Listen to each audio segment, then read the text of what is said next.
if we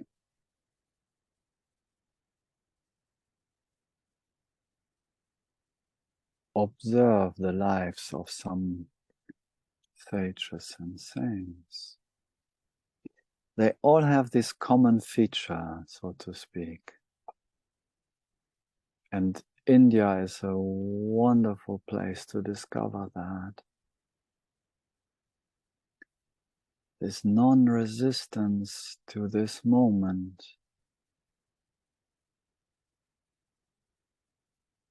Has produced in India so many saints and sages, because it's a crazy world there. It's not like in our Western world where everything is seemingly functioning.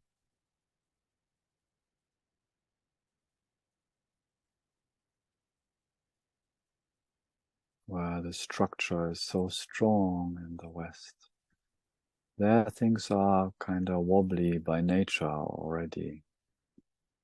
So it's much easier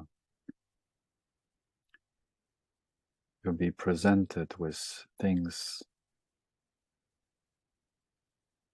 that are not working or that are not right, that are not how we think they should be.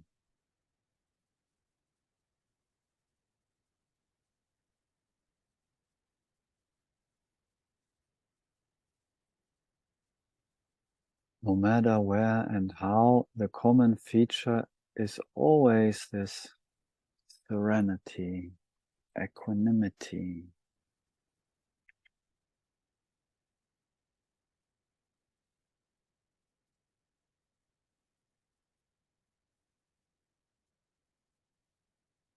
To all of our experience. And the magic is, as less we resist, it's not only that we suffer less, but we also transform, transmute our body, our mind, and the world around us. It becomes a friendly place in the midst of the shit show, as I call it sometimes. So. And I don't know, I cannot pretend that it's not a shit show these days in many places of the world. It's kind of wild what's going on. The appearance is often not so pretty, within and without. In the appearance, shit is shit. There is this example in India that the saint, the sage, there is a lump of dung, or how you call it, poo, and gold. And to the sage, they are the same. How is that so? Does the sage see only two blocks of gold? No, the appearance of the poo is still the cow poo. The gold is hidden beyond or prior and all within, permeated in the appearance. The gold is consciousness.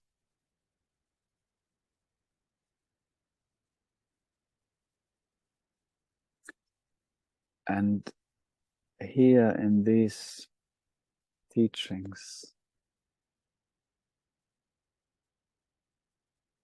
just for lack of a better name, I don't feed this very common idea in spirituality, in non-duality, that once we have recognized awareness for what it is, that the whole appearance of things shifts automatically, immediately into gold. And we have only beautiful thoughts and beautiful feelings, and the world is just shining with unicorns are passing by and pink clouds. Money is flowing, we don't even know where it's coming from. Our bank is calling all the time, they don't know where to put the money anymore. It's just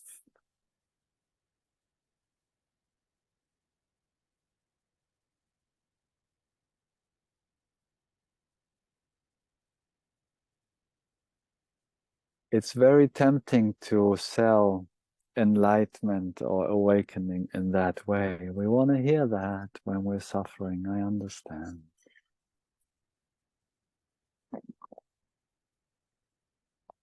But at least here, we like to look deeper. And deeper means it's not the appearance of things that is changing, even though it changes in subtle forms, in its radiance, in its felt sense. But still, when and that can go very far, and I might be very deeply rooted in the recognition of myself being that transparent awareness, aware of the objects in my awareness. But in these days, may some of you experience a backlash of deep hidden feelings, thoughts coming back to surface that seemingly have been already enlightened. And when an old wave, like in my case, I remember very well, I've been at some point in this dream so miserable and depressed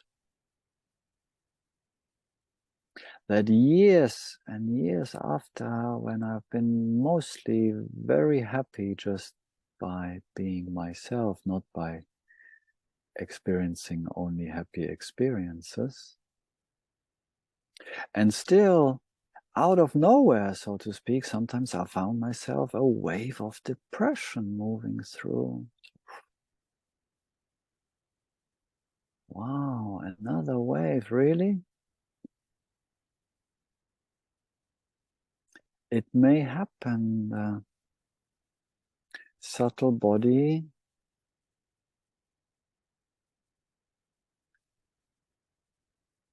may release at any point some more, some deeper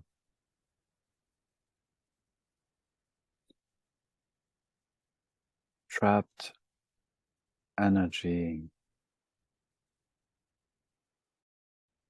And no matter how enlightened we are, how aware we are, at that times, at least for a long time, for most people, the unpleasant emotion will feel unpleasant.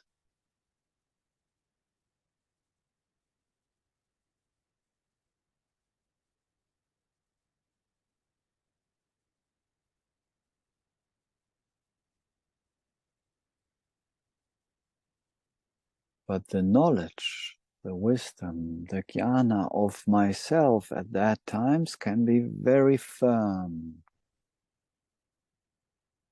That is what frees me.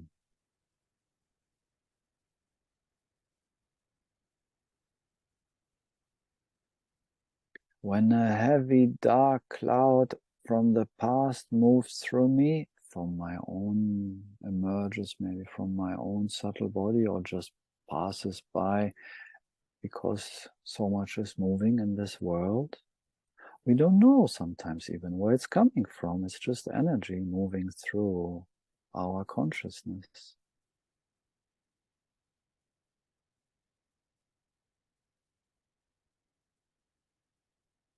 It's very, very important then to not fall back into the old habit of the mind, wanting to push it away,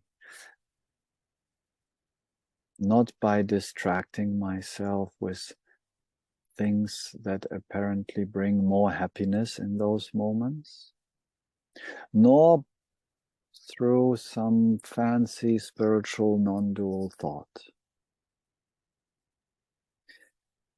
Only understanding, which is silent,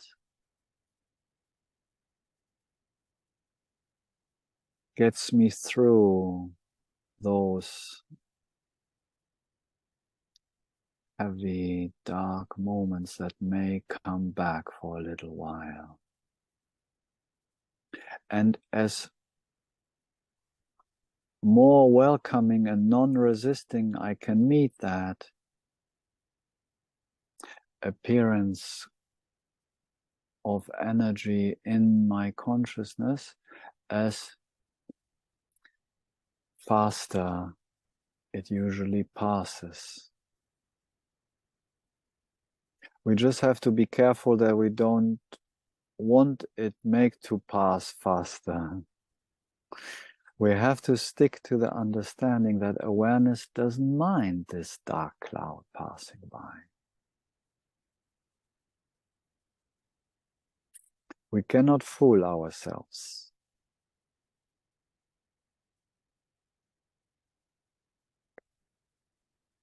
If we do, we will suffer again. Because the wish to make it pass faster, to go away, to dissolve, to transmute back into consciousness is usually a hidden resistance.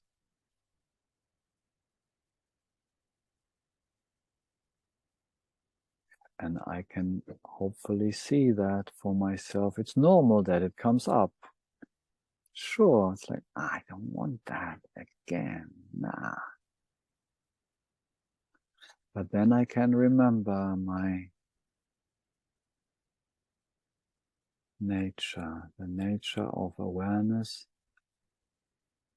that has no problem with its own creation appearing in it.